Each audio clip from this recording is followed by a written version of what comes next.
Varicose veins కి సరైన చికిత్స కోసం సంప్రదించండి ఎవిస్ హాస్పిటల్. జై శ్రీకృష్ణ. ఆండాల్ తిరువడిగళే శరణం.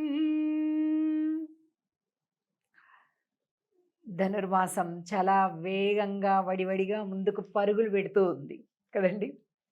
ఇలా కళ్ళు మూసి అలా కళ్ళు తెరిచేసరికి అయిపోతుందా అన్నంత వేగంగా పరుగు పెడుతుంది.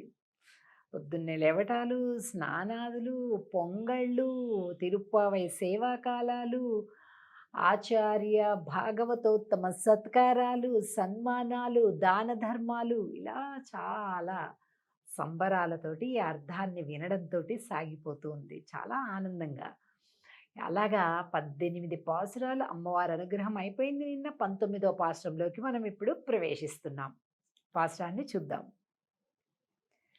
குத்து விளக்கெரிய கோட்டுக்கால் கட்டின்மேல் மெத்தென்ற பஞ்சசயனத்தின் மேலேறி கொத்தலர் பூங்குழல் நப்பின்னை கொங்கை மேல் வைத்து கிடந்த மலர் மார்பா வாய் திறவாய் மைத்தடங்கண்ணினாய் நீ உன்மணாளனை எத்தனை போதும் துயிலெழ ஒட்டாய்கான் எத்தனை ஏழும் பிரிவாத்தகில்லாயால் தத்துவமன்று தகவு ఏలోరెంబావాయ్.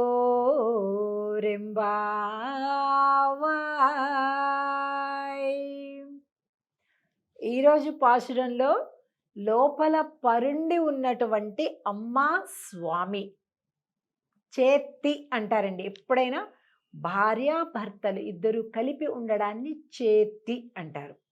ఆ చేత్తి సేవ జరుగుతుంది ఈరోజు పాశురంలో.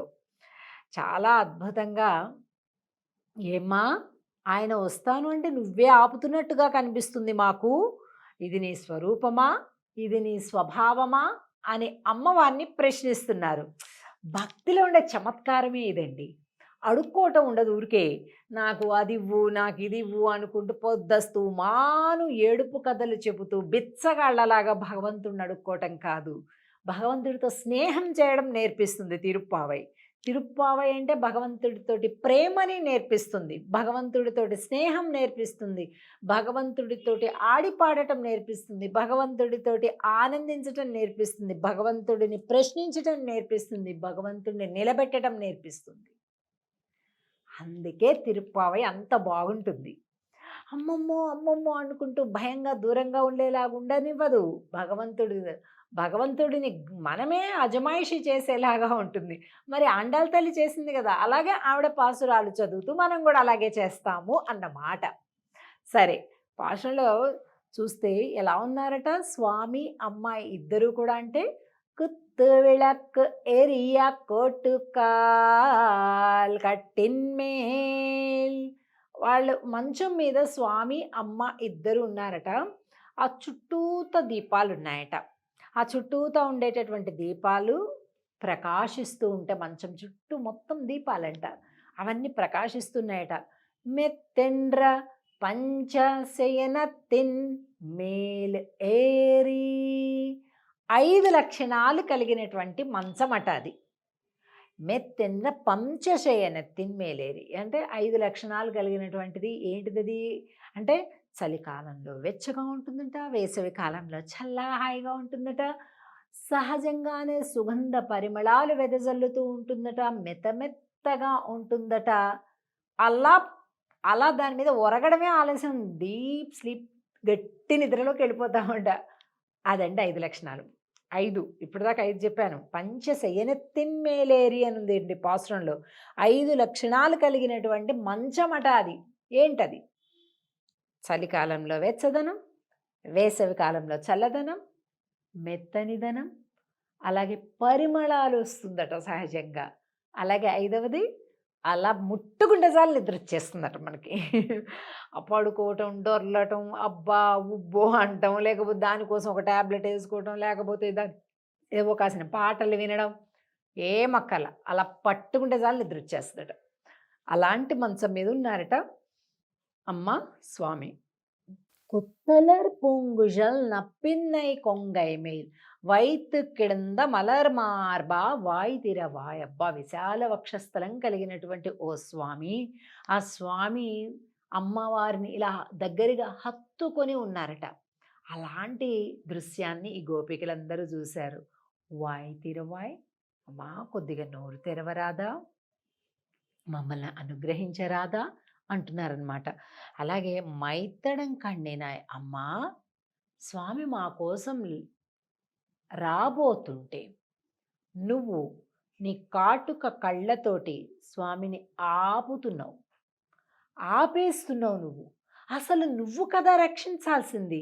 అలాంటిది ఆయన రక్షించటానికి వస్తుంటే, ఆయన మా కోసం తలుపు తీయడానికి వస్తుంటే నువ్వు కళ్ళతోటి స్వామిని శాసిస్తున్నావు, ఆపుతున్నావు. అమ్మా ఏంటిది? అసలు ఆయన కంటే ముందు నువ్వు రావాలి కదా.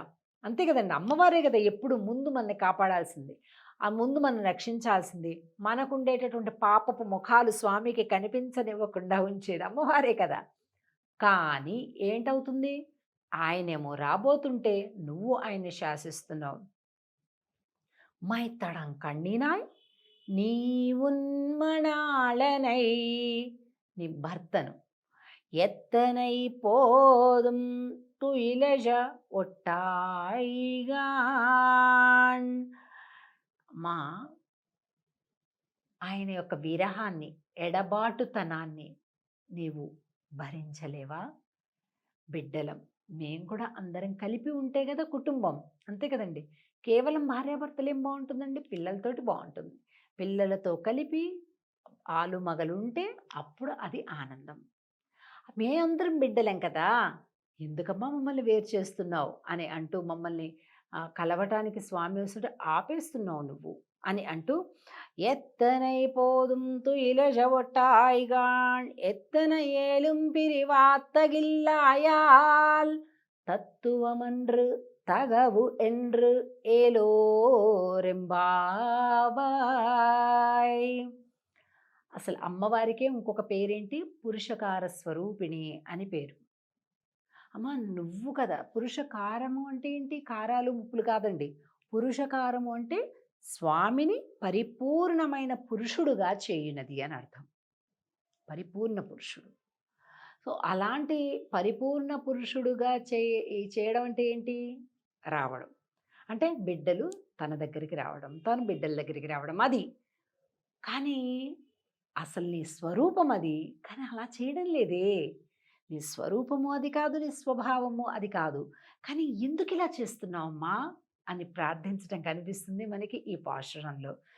దీన్ని చేతి పాసురం అంటారు. అంటే స్వామి అమ్మ కలిపి ఆనందాన్ని అనుభవిస్తూ ఉండేటటువంటి ఒక అద్భుతమైనటువంటి దృశ్యాన్ని భావన చేస్తున్నారు ఆండాళ్ళ గోష్ఠి అంతా కూడా. పాశురాన్ని ఒక్కసారి పాడుకుందాం.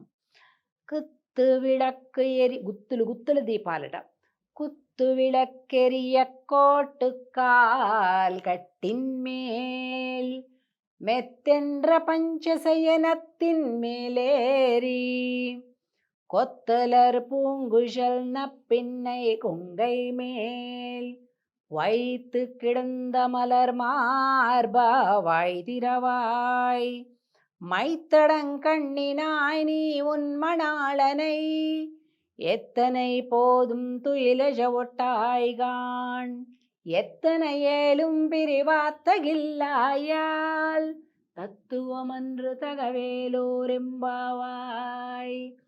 ஆண்டாள் திருவடிகளே சரணம். ஜெய் ஸ்ரீ கிருஷ்ண.